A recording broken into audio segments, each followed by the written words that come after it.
एक कहानी है एक अद्वितीय सुंदरता की मालकिन राजपूत राजकुमारी मूमल और अदम्य साहस के प्रतीक उमरकोट सिंध पाकिस्तान के राणा महेंद्र सिंह की। एक बार शिकार करते समय राणा महेंद्र मूमल की मेढ़ी से गुजरे, जहां एक दूसरे से को देखकर मंत्रमुग्ध हो गए। महेंद्र एक तेज रफ्तार वाले ऊंट पर सवार होकर हर रोज 100 कोस दूर मूमल से मिलने महेंद्र लोद्रवा जैसलमेर जाया करता था। परंतु एक गलतफहमी की वजह से दोनों दीवानों के प्रेम को अपने अंजाम पर पहुंचने से पहले ही दुखद अंत हो गया और उसकी प्रेम कथा थार के धोरों में विलीन हो गई। अमरकोट के राणा वीरसाल के बेटे का नाम महेंद्र था और गुजरात का हमीर जडेजा उसका बहनोई और हम उम्र था। दोनों में खूब जमती थी, परंतु एक दिन दोनों शिकार का पीछा करते समय लोधरवा राज्य तक पहुंच गए। काक नदी उनके सामने थी। शिकार अपनी जान बचाकर काक नदी में कूद गया और शिकार छोड़ इधर उधर नजर दौड़ाने पर नदी के पार उन्हें एक सुंदर बगीचा दिखा और उसमें एक 2 मंजिला झरोकेदार मेढ़ी नजर आई। आराम करने के इरादे से दोनों नदी पार कर बगीचे में प्रवेश किया और महेंद्र की मुलाकात उस बगीचे और मेढ़ी की मालकिन मूमल से हुई, जो अपनी सहेलियों और दासियों के साथ वहीं रहा करते थे। अपने सेवकों को कहकर मूमल ने उसकी खातिरदारी करवाई। आराम कर लेने के थोड़ी देर बाद उसने अपने सेवक से कहलवाकर दोनों में से किसी एक को अपने पास बुलवाया। हमीर चूंकि पद में हमीर से बड़ा था, महेंद्र से बड़ा था, इसलिए महेंद्र ने पहले उसे जाने को कहा। मेढ़ी के चौक पर हमीर का एक बाघ बैठा नजर आया। आगे चलने पर एक अजगर फेंटा बांधकर बैठा था। हमीर ये सोचकर भाग खड़ा हुआ कि इतने खतरनाक जानवरों के साथ रहने वाली मूमल कोई डायन है और पुरुष को मारकर खा जाती है। तब महेंद्र की बारी आई। वह जब आगे बढ़ा तो उसे भी वही भाग नजर आया।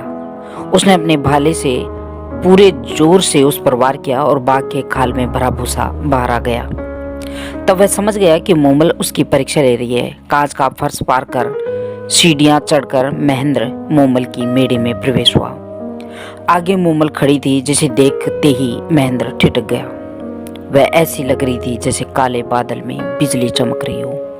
एड़ी तक लंबे काले बाल मानो काले नागिन सिर से जमीन पर लौट रही हो। चंपे की डाल जैसी कलाइयां, बड़ी बड़ी सुंदर आंखें ऐसी लग रही थी जैसे मद भरे प्याले हों। तपे हुए कुंदन जैसा बदन का रंग, वक्त जैसे किसी सांचे में ढले हों। पेट जैसे पीपल का पत्ता, अंग अंग जैसे उफन रहा हो। महेंद्र मूमल को ठगा सा देखता ही रहा। उसकी नजरें मूमल के चेहरे को एकटक देखती जा रही थी। दूसरी ओर मूमल मन में कह रही थी, क्या तेज है इस नौजवान के चेहरे पर, और नयन क्या खंजर हैं। दोनों की नजरें आपस में ऐसी गड़ी कि हटने का नाम ही नहीं ले रही थी। आखिर मूमल ने नजरें नीची कर महेंद्र का स्वागत किया और दोनों में खूब बातें की। बातों ही बातों में दोनों एक दूसरे को कब दे बैठे पता ही नहीं चला। नहीं पता चला कि कब रात खत्म हुई और कब सुबह का सूरज निकल आया। उधर हमीर को महेंद्र के साथ कोई अनहोनी ना हो जाए सोचकर नींद ही नहीं आई। सुबह दोनों अपनी अपनी राजधानी जाने को तैयार हुई। महेंद्र का मूमल को छोड़कर वापस जाने का बिल्कुल मन नहीं था, पर मूमल ने फिर लौटने का वादा कर वह विदा हुआ और दोनों वहां से चल दिए। पूरे रास्ते महेंद्र को मूमल के अलावा कुछ और नजर नहीं आ रहा था। अमरकोट पहुंचकर महेंद्र ने मूमल से मिलने की एक युक्ति लगाई।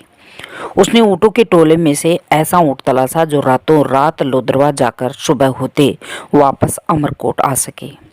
जल्द ही उसकी तलाश चीतल नाम के एक ऊँट के रूप में पूरी हुई। फिर क्या था, हर रोज महेंद्र सज धज कर चीतल पर सवार हो मूमल के पास लोधरवा जा पहुंचता। तीसरे पहर वह फिर चीतल पर चढ़ता और सुबह होने से पहले अमरकोट आ पहुंचता। यह सिलसिला लगभग 8 महीने चला। महेंद्र विवाहित था, उसकी 7 पत्नियां थी। धीरे धीरे उन्हें महेंद्र और मूमल के प्रेम के बारे में भनक लग गई और वह भी हर रात वह चीतल नाम के ऊँट पर सवार होकर मूमल से मिलने जाता है कि महेंद्र की पत्नियों ने चीतल के पैर तुड़वा दिए।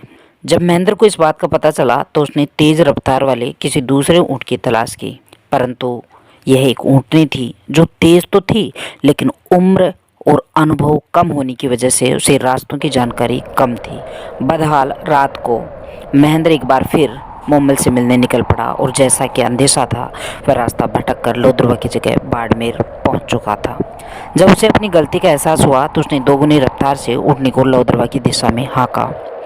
इस बीच रात बहुत हो चुकी थी और मोमल सहेलियों के साथ महेंद्र का इंतजार करते हुए सो चुकी थी।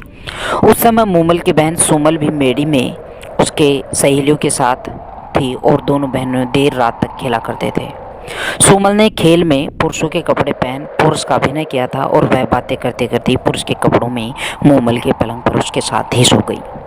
महेंद्र मोमल की मेड़ी पहुंचा। सीढ़ियां चढ़कर जैसे ही मोमल के कक्ष में घुसा तो उसने देखा कि मोमल किसी पुरुष के साथ सो रही है।